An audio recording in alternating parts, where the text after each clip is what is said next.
Untuk pertemuan kali ini kita akan membahas mengenai penulisan kutipan. Nah, materi ini sangat penting untuk Anda karena menulis kutipan ini bisa kamu gunakan untuk penyusunan makalah maupun penyusunan skripsi.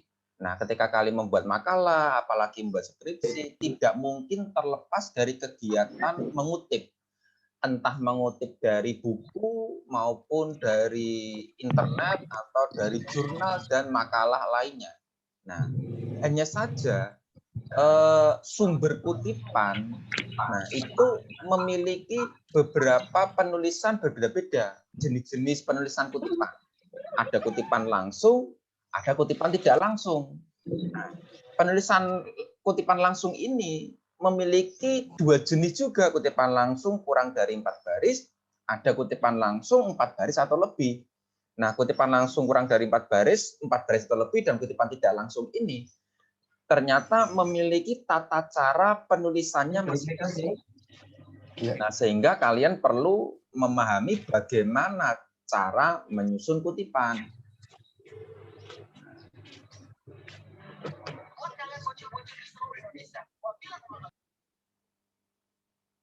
Nah,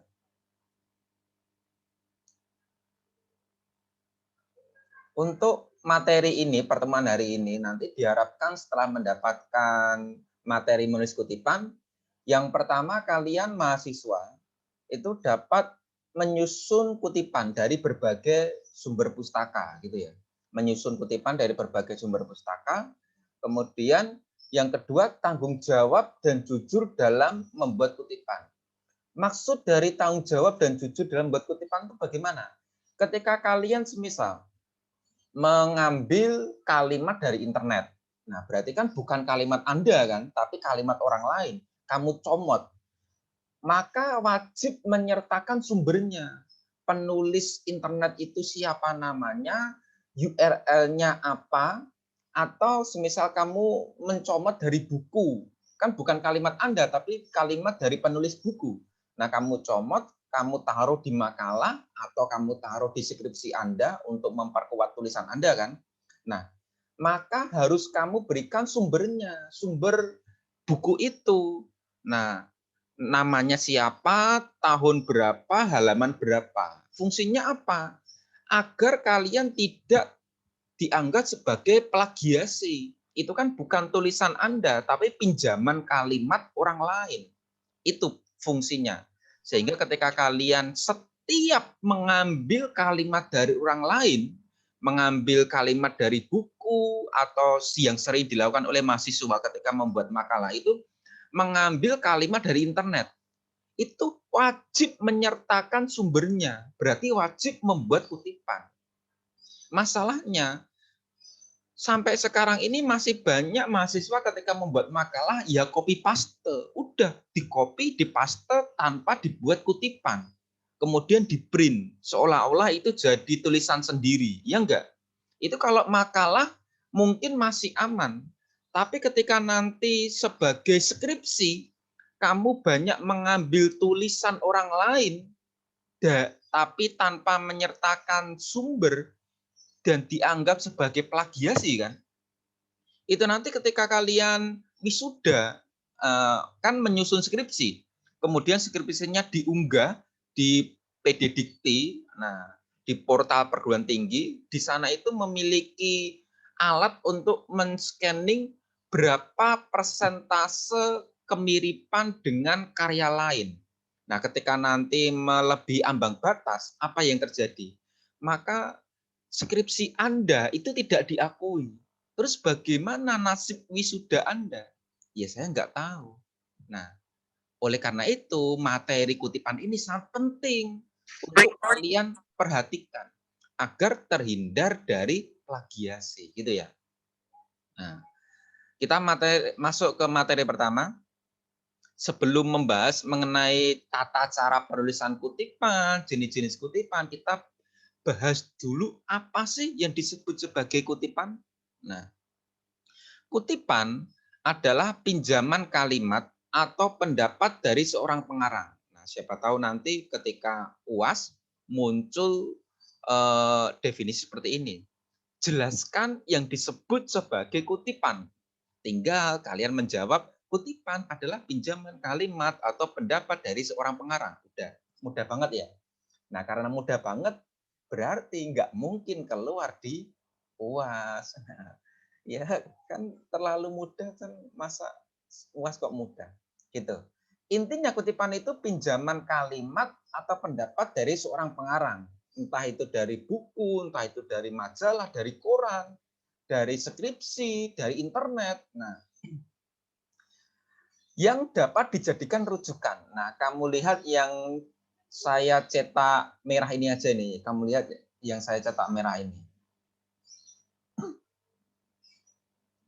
Nah, kutipan itu pinjaman kalimat pendapat dari seorang pengarang. Nah, tapi ingat yang kamu kutip itu harus mendukung tulisan Anda yang dapat dijadikan rujukan. Rujukan tulisan Anda. Semisal kalian berpendapat, beropini. Nah, maka tulisan Anda itu harus kamu berikan pendapat para pakar. Contoh nih, kalian meneliti mengenai efektivitas manajemen modern di era sekarang. Efektivitas manajemen modern. Nah, kita kan belum saatnya memberikan definisi manajemen modern secara mandiri. Kamu kan mahasiswa, belum memiliki karya, belum memiliki buku-buku. Kemudian kalian mencoba memberikan definisi, oh manajemen modern itu seperti ini. Kan belum saatnya. Nah, oleh karena itu kita membutuhkan pendapat penulis dari buku, ya enggak? Yang sudah menyusun buku, para pakar, para expert. Nah, kita meminjam pendapat mereka. Apa sih yang disebut sebagai manajemen modern? Nah, kita pakai pendapatnya, gitu ya. Nah, itulah fungsi kutipan. Ketika kita belum saatnya memberikan pernyataan karena kita masih kuliah, nah karena kita masih mahasiswa, belum memiliki karya, maka kita meminjam pernyataan dari para pakar, para expert yang sudah memiliki karya berbentuk buku itu kita pinjam. Sehingga pendapat itu bisa dipertanggungjawabkan. Kalau pendapat kita sendiri, ya tidak bisa dipertanggungjawabkan dong. Gitu ya. Itu fungsi kutipan. Nah, kemudian walaupun kutipan atas pendapat seorang ahli diperkenankan, bahkan diwajibkan kalian membuat kutipan itu diwajibkan, tidaklah berarti bahwa sebuah tulisan seluruhnya kalian membuat artikel, seluruh halaman itu terdiri dari kutipan-kutipan. Berarti semisal kalian membuat artikel terdiri dari 3 halaman. Kemudian halaman 1 itu dari kutipannya si A, halaman 2 dari kutipannya si B, halaman 3 dari kutipannya si C. Lah terus tulisan Anda itu yang mana? Itu kan berarti tulisan orang lain. Enggak boleh. Kenapa? Karena fungsi kutipan tadi, pertama, untuk memperkuat pendapat kita. Kita membuat pernyataan diperkuat oleh kutipan. Gitu ya. Kedua, kita belum saatnya memberikan definisi, belum saatnya memberikan pernyataan secara mandiri. Nah, kita pinjam definisi dari para pakar yang dapat dipertanggungjawabkan kebenarannya. Itu fungsi kutipan ada 2 ya. Nah, kita masuk ke prinsip penulisan kutipan. Nah, kita masuk ke prinsip penulisan kutipan. Nah, ini menurut Rahardi. Nah, semisal nih. Nah, saya meminjam pendapatnya Rahardi di dalam bukunya yang terbit tahun 2010. Nah, kenapa saya meminjam? Ya karena saya tidak memiliki karya berbentuk buku yang dapat dipertanggungjawabkan, ya enggak? Nah, saya meminjam pendapat Rahardi. Menurut Rahardi, prinsip membuat kutipan itu ada 5. Pertama, jangan mengadakan perubahan. Nah, pertama nih, jangan mengadakan perubahan. Artinya apa? ketika kalian mengutip, ini khususnya untuk kutipan langsung ya, kutipan langsung. Kutipan langsung itu kutipan yang sama persis. Kamu meminjam pendapat para ahli itu, kamu copy, kamu paste. Berarti kan sama persis. Nah, tidak boleh mengadakan perubahan. Walaupun yang kita copy itu semisal ada salah cetak, ada salah tulis, ya tetap kita tulis apa adanya, gitu ya. Tidak boleh mengadakan perubahan, tidak boleh membenarkan, tidak boleh menambah, tidak boleh mengurangi. Itu namanya tidak mengadakan perubahan. Nah, terus yang kedua, bila dalam teks asli, dalam buku atau dalam internet, kalau dalam buku itu sudah jarang ditemui kesalahan cetak. Kenapa?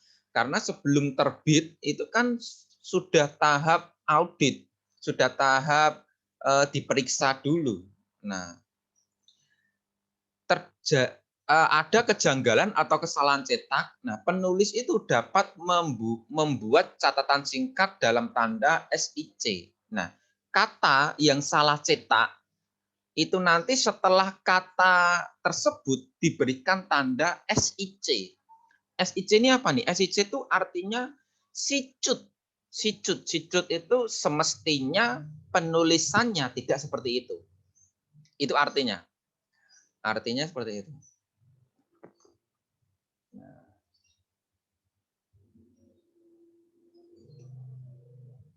Ini artinya sicut. Sicut itu artinya semestinya tulisannya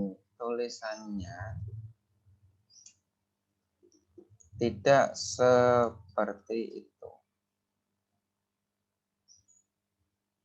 Nah, ini arti sicut tuh ini nih. Nah, semestinya tulisannya tidak seperti itu karena tulisannya salah cetak. Misal contohnya manajemen ditulis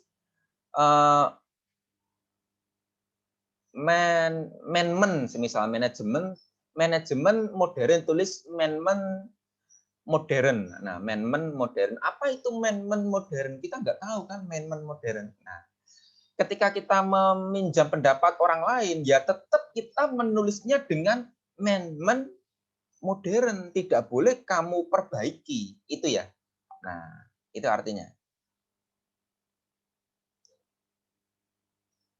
Contoh nih.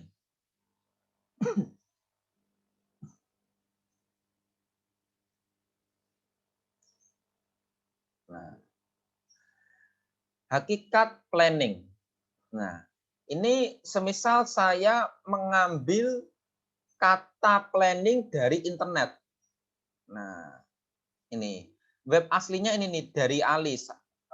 Sumbernya nikonotes.blogspot.com. Nah, saya membuka di internet, kemudian nikonotes.blogspot.com ini.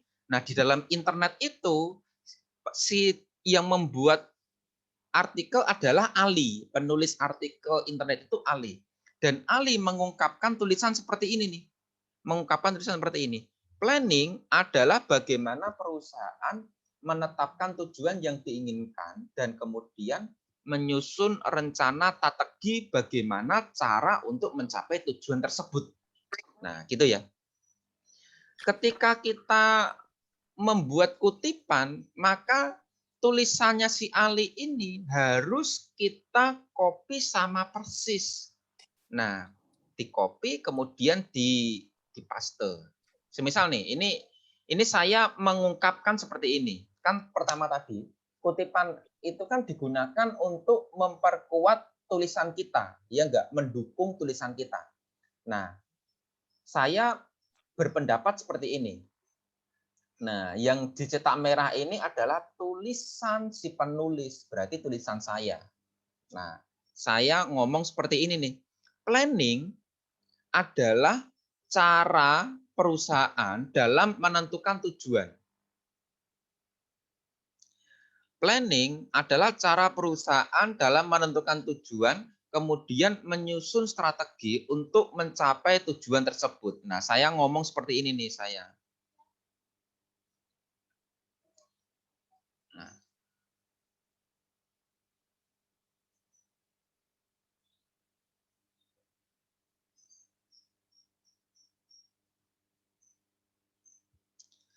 Nah, saya berpendapat planning adalah cara perusahaan dalam menentukan tujuan kemudian menyusun strategi untuk mencapai tujuan tersebut. Nah, itu pernyataan saya.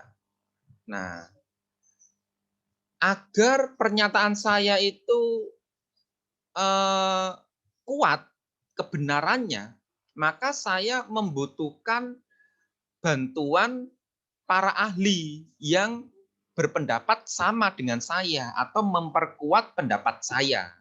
Nah, kemudian saya mencari dari internet, mencari di internet, nah sumbernya ini ketemu, nah ketemu tulisannya si Ali seperti ini nih. Nah, tulisannya si Ali. Nah, si Ali ngomong planning adalah bagaimana perusahaan menetapkan tujuan yang diinginkan, kemudian menyusun rencana strategi. Nah, Zoom-nya nggak bisa dibuka. Apa ya Zoom-nya nggak bisa dibuka? Bisa kok. Nah, kemudian tulisan saya diperkuat oleh si Ali. Hal tersebut sesuai dengan pendapat Ali. Nah, Ali membuat artikel internet itu tahun 2015 yang menyatakan, nah ini nih, ini saya paste sama persis. Saya paste sama persis seperti ini nih. Ini tadi ini kan tulisannya si Ali. Ini webnya si Ali ini. Nah, saya copy sama persis. Kemudian saya paste di skripsi saya. Nah, ini saya paste di skripsi saya. Kamu paste sama persis. Nah, gitu ya. Kamu paste sama persis, tidak boleh mengadakan perubahan. Nah, padahal tulisannya si itu ya. Itulah yang disebut sebagai poin pertama tadi. Jangan mengadakan perubahan. Gitu ya, jangan mengadakan perubahan. Kemudian ternyata tulisannya si Ali itu ada kesalahan cetak, strategi. Menyusun rencana strategi bagaimana cara untuk mencapai tujuan tersebut. Nah, kan ini salah cetak. Maka ketika kita paste, ya harus ditulis apa adanya, tidak boleh dibenarkan. Nah, kemudian ketika kita ada kesalahan cetak, nah kita hanya boleh memberikan simbol saja, yakni SIC tadi. Kita berikan simbol SIC, tanda seru. Nah, ini artinya bahwa tategi itu semestinya tulisannya tidak tategi. Nah, ini kesalahan cetak doang, gitu ya. Nah, tapi untuk sekarang ini nggak terlalu penting. Kenapa? Pertama, sudah jarang ditemui kesalahan cetak. Kedua, andai kata kamu tidak membenarkan, itu orang yang membaca juga paham. Oh, ini artinya bukan strategi. Ini mungkin tuh tulisannya itu strategi itu, gitu ya. Jadi udah tahu tanpa dibenarkan udah tahu. Nah, terus yang ketiga, bila penulis terpaksa harus membuat perubahan atau tambahan, maka kata-kata tambahan itu harus dicetak lain. Loh, katanya tadi tidak boleh mengadakan perubahan, ya enggak? Kita kan tadi katanya ngomong tidak boleh mengadakan perubahan. Nah, kan ini. Jangan mengadakan perubahan. Loh, jangan mengadakan perubahan. Kenapa kok dikatakan ini bila penulis terpaksa harus membuat perubahan? Perubahan di sini maksudnya memberikan penjelasan, gitu ya. Tulisan si penulis, tulisannya Ali itu tadi tidak berubah, tapi kita berikan tambahan. Nah, dan tambahan itu kita tulis dengan cetak lain. Maka tambahan itu harus cetak lain, semisal boleh cetak tebal, boleh cetak miring, boleh cetak renggang, gitu ya. Pokoknya supaya terlihat beda. Dan tulisan tambahan kita tadi itu diberi catatan kaki, Berarti setelah tulisan kita diberikan angka kecil 1, kemudian di bagian bawah halamannya itu diberikan penjelasan. Penjelasannya bunyinya apa? Penjelasan bahwa huruf yang dicetak lain itu adalah dari penulis, bukan teks asli, gitu ya. Nah, contoh nih.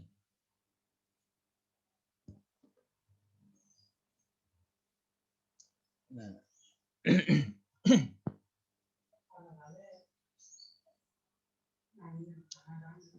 Saya mengambil pendapatnya si Nurman. Ini nih, pendapatnya si Nurman ini. Ini pendapatnya si Nurman. Nah,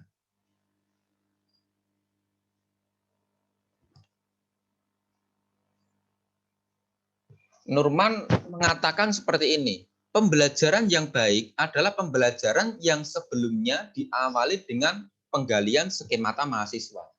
Nah, kemudian saya sebagai pembaca, penggalian skemata mahasiswa. Saya bingung. Skemata mahasiswa itu apa? Apa itu skemata? Makanan apa? Nah, kita kan tidak familiar. Nah, agar pembaca itu paham dengan definisi Nurman, kita boleh memberikan penjelasan. Nah, berarti kan penjelasan itu bukan tulisannya si Nurman kan, tapi penjelasan tambahan oleh si penulis skripsi. Nah, maka penjelasan tambahan itu harus dicetak miring atau cetak renggang atau ditebalkan gitu ya. Jadi ketika nanti saya meminjam pendapat si Nurman, nah pendapat si Nurman itu nanti akan seperti ini. Nah, ini kita copy paste sama persis. Pembelajaran yang baik adalah pembelajaran yang sebelumnya diawali dengan penggalian skemata mahasiswa. Ya ditulis sama persis. Nah, Nurman tahun 2020, semisal bukunya itu tahun 2020 halaman 15. Nurman mengatakan, nah diberikan tanda petik, kita paste sama persis. Pembelajaran yang baik adalah pembelajaran yang sebelumnya diawali dengan penggalian skemata mahasiswa. Nah, cuman kita berikan penambahan definisi agar si pembaca khalayak paham. Jadilah seperti ini. Nah, skemata atau pemahaman awal yang dimiliki mahasiswa. Nah, kan kita jadi paham, oh, skemata itu pemahaman awal yang dimiliki sebelum diberikan penjelasan, sebelum mendapatkan informasi dari luar. Yakni informasi yang sudah ada di dalam diri masing-masing mahasiswa. Itulah skemata, gitu ya. Berarti cakrawala awal yang dimiliki oleh mahasiswa. Nah, kamu berikan cetak miring seperti ini, atau cetak tebal, atau direnggangkan. Maksudnya direnggangkan itu seperti ini nih. Setiap kata diberikan spasi seperti ini. Nah, ini ya boleh, seperti ini boleh, gitu ya. Nah, atau atau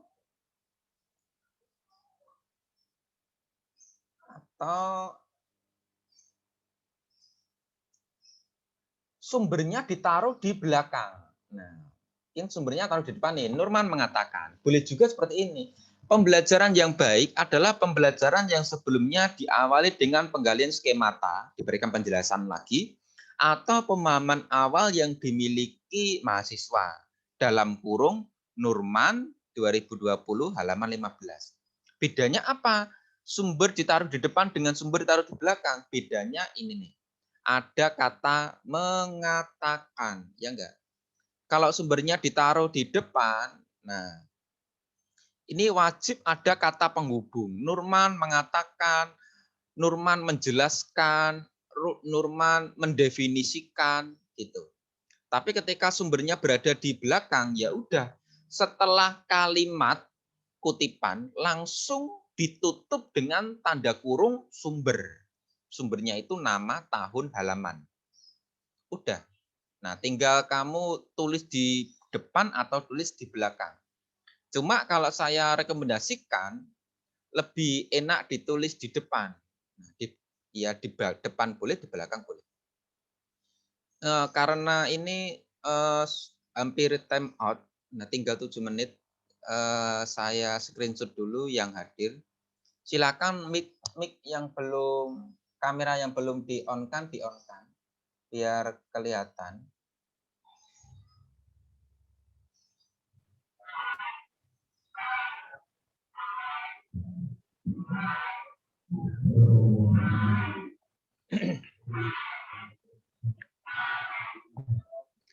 Yuk, kamera yang belum di-on-kan, di-on-kan. Belum mandi, Pak. Nah, ya kalau belum mandi ya sama. Serius. Nah, dalam hitungan ketiga silakan kalian bilang cheese, cheese boleh, enggak ya boleh, bebas deh. Nah, 1, 2, 3, cheese.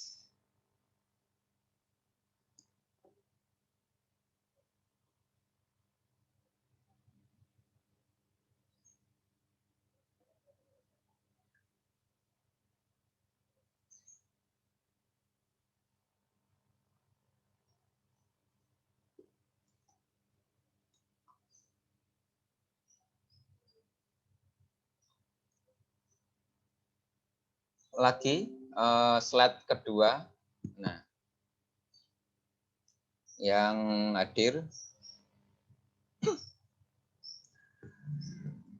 1, 2, 3, cheese.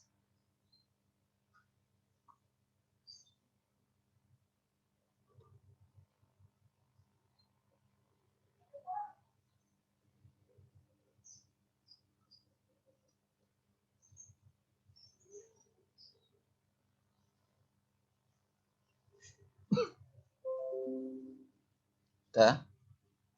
Kita lanjutkan materinya.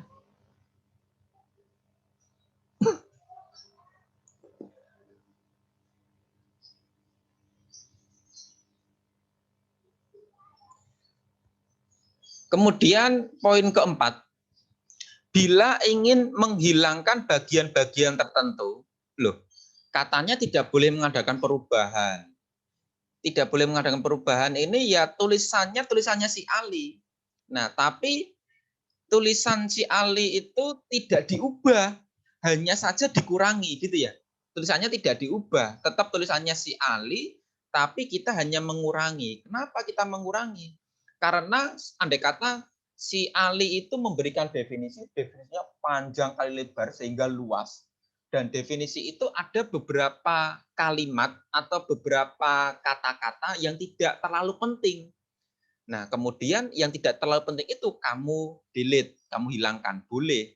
Dengan tujuan agar lebih mudah dipahami. Itu boleh. Nah, kata-kata yang kamu hilangkan atau kalimat yang kamu hilangkan itu, kemudian kamu berikan tanda kurung siku, titik, titik, titik, 3 titik, kemudian kurung siku tutup. Gitu ya. Nah, jadilah seperti ini nih. Nah, ini katakanlah pendapatnya si Zulan. Zulan membuat buku tahun 2019, dia mengatakan seperti ini nih. Berbicara adalah kemampuan yang dimiliki oleh seseorang seiring tumbuh kembangnya manusia dalam mengungkapkan pikiran kepada komunikan secara baik. Komunikan itu mitra tutur, orang yang diajak bicara. Nah, berbicara itu kemampuan yang dimiliki oleh seseorang seiring tumbuh kembangnya manusia dalam mengungkapkan pikiran. Kamu meminjam pendapatnya Yulan, tapi kamu ingin menghilangkan kalimat yang ada tulisan warna merah ini nih. Nah, kok kayaknya ini jelek ya? Yang diberikan warna merah ini kayaknya lebih cocok dihilangkan aja deh. Nah, ketika dihilangkan kan nanti definisinya berbicara adalah kemampuan yang dimiliki oleh seseorang dalam mengungkapkan pikiran kepada komunikan secara baik. Kan enak dipahami. Boleh kita menghilangkan tulisannya si Zulan ini boleh. Nah, ini kita hilangkan boleh. Cuma ketika kamu menghilangkan, kamu harus memberikan simbol seperti ini nih. Nah, harus memberikan simbol seperti ini. Jadilah Yulan menjelaskan berbicara adalah kemampuan yang dimiliki oleh seseorang kurung siku titik titik titik dalam mengungkapkan pikiran kepada komunikan secara baik gitu ya. Nah, itu boleh. Nah, sesekali kamu membuat makalah atau membuat skripsi, kamu berikan titik-titik itu. Nah, supaya apa? Ya supaya tulisanmu itu semarak lah, berwarna. Nah, wah, kok kutipannya ada titik-titik ya? Ini apaan nih? Nah, itu kan mencerminkan wawasan Anda. Oh, ini artinya itu tulisannya ada yang saya hilangkan. Nah, pertanyaannya, ketika yang saya hilangkan itu bukan beberapa kata, melainkan kalimat, caranya bagaimana? Andai kata ini, Yulan itu memberikan definisi jumlahnya 4 kata. Jumlahnya 4 kata, kemudian ada kata kedua yang saya hilangkan. Kata pertama, kata kedua saya hilangkan, kata ketiga saya hilangkan.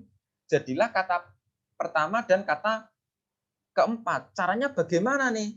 Nah, caranya kita sambung di eh,